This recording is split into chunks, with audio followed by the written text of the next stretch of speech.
Shawaona punza doni wako mumemo, shawabata punza doni wako mumemo, shawaona punza doni wako mumemo, shawabata punza doni wako mumemo.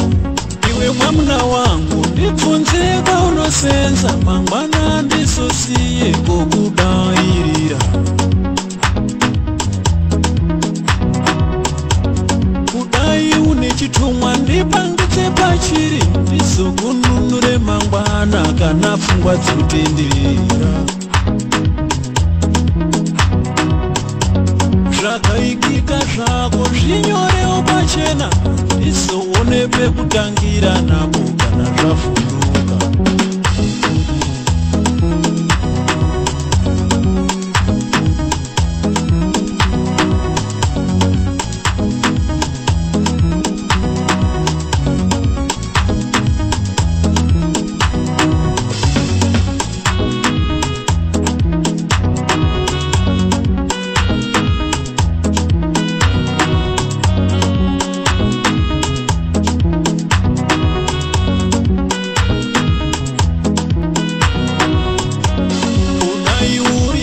Fandichekesere iwe ndizooneye kutamba kana kushata kwazotuma.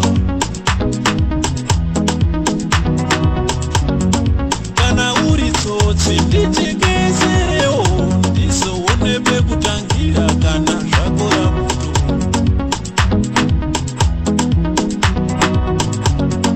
Unobata nhenda uchindifisira, unomwa kininu muchiwande wande, unomwana kunza uchindifisira. Mare yaunosenza unondifisira zve. Kunyepa kwako kwese kuchabuda pachena, rimwe zuva zichatwerutsa inini newe. Kunyepa kwako kwese kuchabuda pachena, rimwe zuva zichatwerutsa inini newe.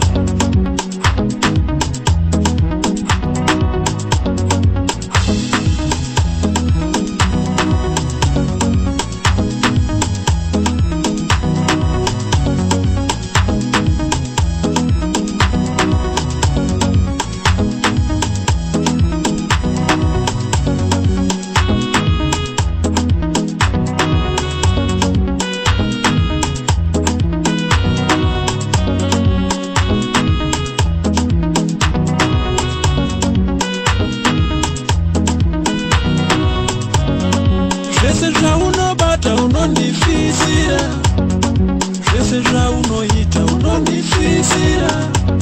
Kufamba neni mutupo unotye iye mwamuna wangu, zvandiri mukadzi wako.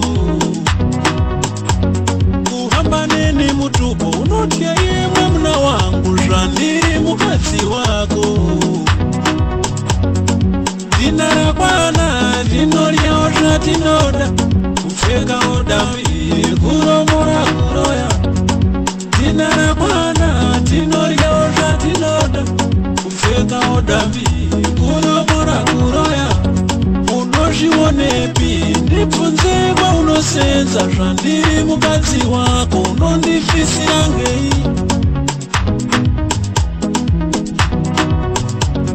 Unozvionepi? Ndibvunze kwaunosenza, zvandiri mukadzi wako unondifisira ngei?